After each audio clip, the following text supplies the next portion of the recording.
his arrest and how much law enforcement presence there actually was? I would say it was in the early morning hours of Friday, December 30th. Tactical assets on scene were probably in the neighborhood of 50.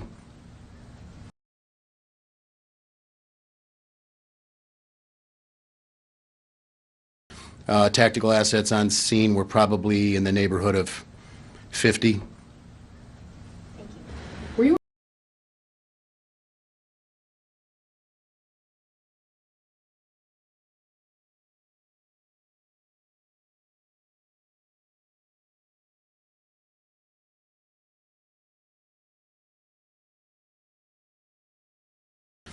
Tactical assets on scene were probably in the neighborhood of 50.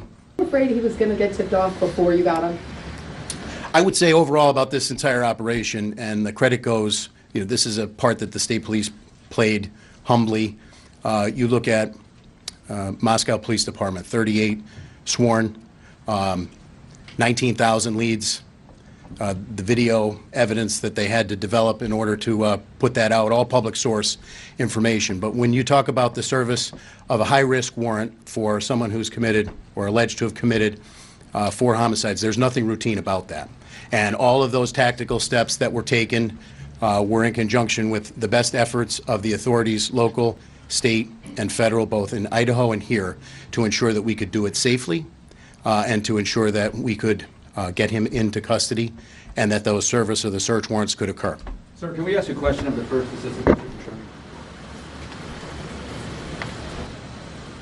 Mr. Mancuso, you described having read to a degree the contents of that affidavit of probable cause, and that you possibly speculated or theorized that he wanted to get back to read that as well, since he can't read that. Can you give us an indication, though, of the seriousness of what you did read? I know you can't talk about it, but can you share with us something? Yeah, I can't get into the details, sir, but I can say it involved the defendant's connection to a scene of a crime consisting of 4 murdered people. So that's the significance of it.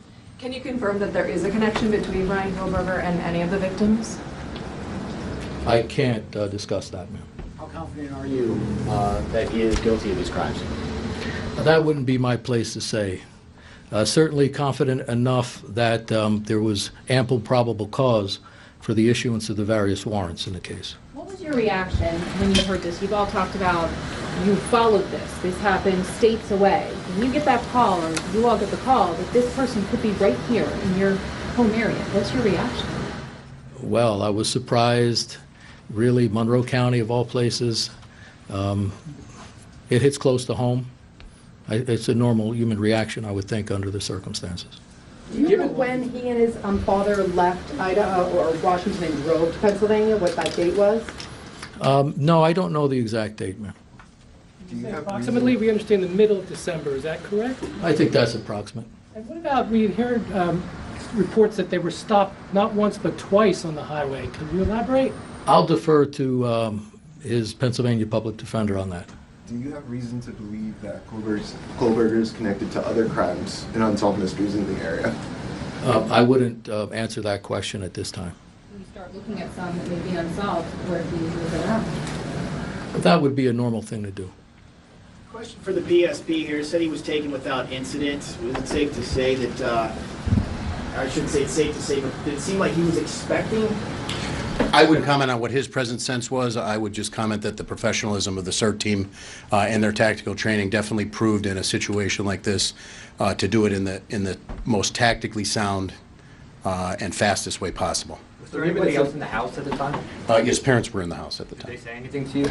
Again, present sense impression, I can't comment on that, an ongoing investigation. He went down the door. Force was used. The warrants were issued for evening search warrants, which in Pennsylvania requires additional probable cause in order to serve them at the hours of darkness. I would defer to the first assistant to talk about the legal burden that you bear in order to obtain those, but from a tactical standpoint, based upon all of the briefings that we had developed and all of the intelligence we had developed, we thought that was the best time to serve it.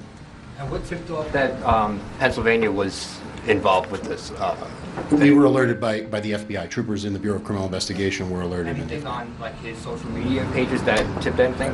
I can't comment. I don't know. Has the parents been cooperative in this whole process? Can't comment. Ongoing, like I said. The state police's role here was to serve the warrants and assist with the surveillance, which we've done.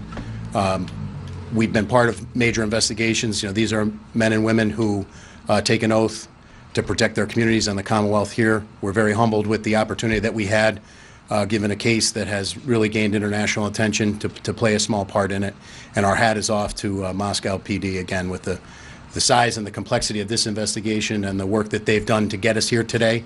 And this is only the beginning of the next step. If it's determined that anyone here in Pennsylvania either helped to conceal or dispose of any evidence, then you would be a part of this case, or would it go to... I would say that we would pledge whatever support we can for ongoing investigations with the Idaho authorities here in Pennsylvania. Absolutely, we would help them in any way we could.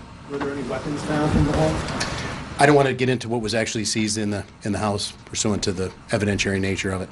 Can you give any insight into why you all decided to go in overnight to make the arrest? Those are tactical decisions in terms of base surveillance.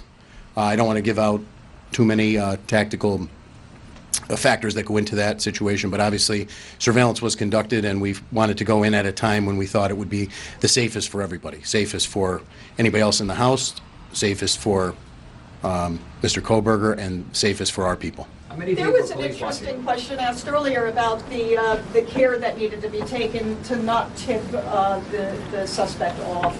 Could you describe how long that lid had to be on things, and how many people were involved in it? Like, how many people knew and for how long? So I would say, I would answer the question this way. I don't want to get into a timeline in terms of when we were notified by the FBI and when the surveillance began. Obviously, we know on Thursday night into Friday morning is when the warrants were served. I would say, as a credit to the professionals, both standing behind me and others not here, many others not here, the information was held very close, and we did not want to have any situation where Mr. Koberger potentially would be tipped off. So as a result of that, I would say a close number of approximately 7 to 8 individuals, maybe 10 on the most within the PSP side of this operation, knew about it.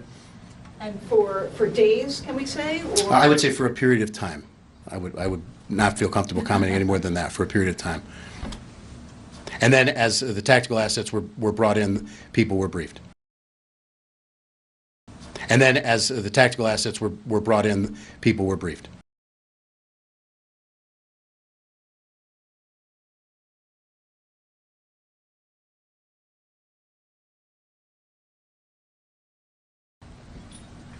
When the movement plan is finally decided, will there be an announcement?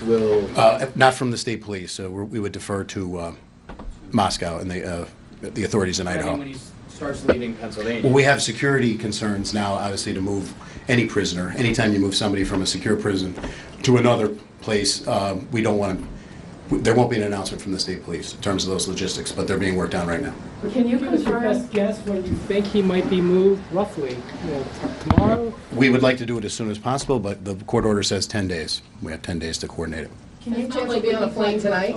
Is it possible he could be on a plane tonight? That's a possibility, right? I can't. I would think that's probably not likely. A private plane, or would you fly commercially? We're looking into that right now. Can you confirm or deny that a window was broken in order to gain access into the home?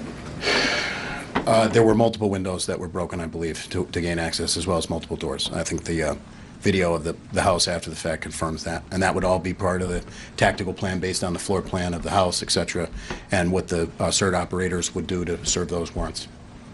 Was this suspect on your radar before, and are you looking at any connections? I wouldn't comment on that based on the ongoing nature. But how about did he have a criminal past? According to the UJS, I didn't see anything. I can't comment on a person's criminal history during an ongoing investigation. Sorry, Mr. Mancuso said that you stand ready to assist in giving a complete background of the defendant. What specifically is law enforcement interested in? That'll be the last question after Mr. Mancuso answers. In any case of this nature, and I prosecuted a fair share of homicides, double homicides, that sort of thing, you want to look at any evidence of possible motive. You want to look at any evidence of a pattern. of modus operandi or method. You want to get into the subject's character, mental state to the best you can, that sort of thing. So it'll be an all-encompassing effort, which we stand ready for. Okay. How do we do this? We have our ways. Okay. Okay, thank you. Thank you. Thank you. Thanks, everyone.